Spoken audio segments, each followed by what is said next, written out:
Hi, my name is Tara Winward, and I'm going to be doing the insulin video. So drawing up the insulin. So first I would verify the MAR. It says I need 4 of regular and 8 units of the NPO or NPH. So I would add those two together and it would be 12. Again, I would verify the MAR, verify the 6 right. So it was the right patient, right medication, right dose, right route, right time, right documentation. I'd gather my supplies and head down to my patient. I would knock on the door, provide privacy, and introduce myself. My name's Tara, and I'm here to give you your insulin. I would let them know that insulin is to regulate blood sugars for a type 1 diabetic. I would also let them know that they may feel shaky, nauseated,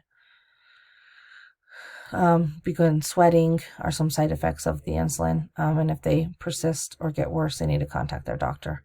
I'd also verify when their next meal is. So we want to be like 15 minutes or 15 minutes to a half hour before their breakfast, but I'd want to make sure what time it is. And, of course, check their blood sugar.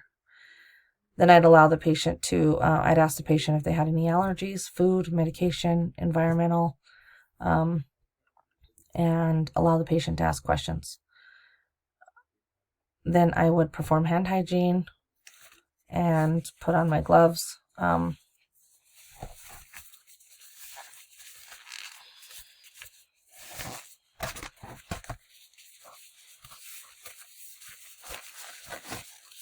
I would make sure that I'm verifying with another nurse as well that the 4 and the 8 is the 12, and that I am correct there. I'm going to do clear before cloudy. So I'm going to roll the vials between my hands.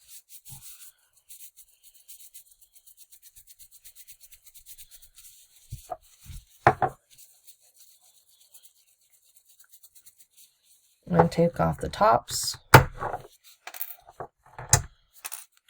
Clean the tops with alcohol swab. So I'm going to pull back the air for the 8.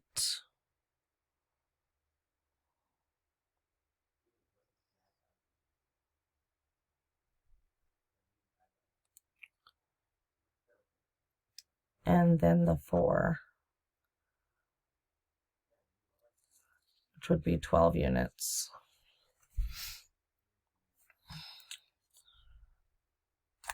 Oh. Like I said, I would do cloudy before clear, or clear before cloudy.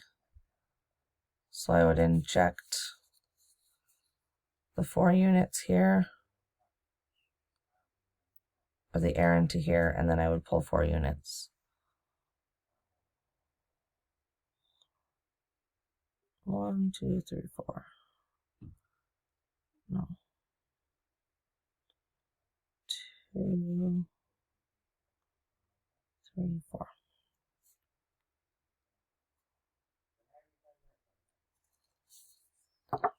Ensure that there's no air bubbles. And then I would go into the, cloudy. And I'd pull back my 8. I wouldn't over pull. Ensure that there's no air bubbles.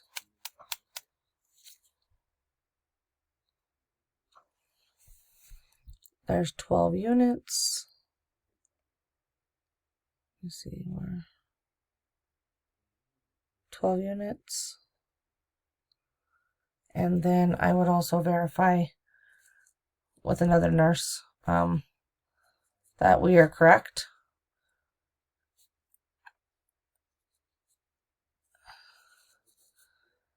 And then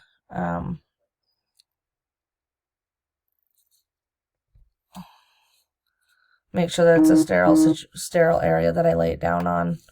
And then I would take off my gloves and perform hand hygiene and document the procedure. Thank you.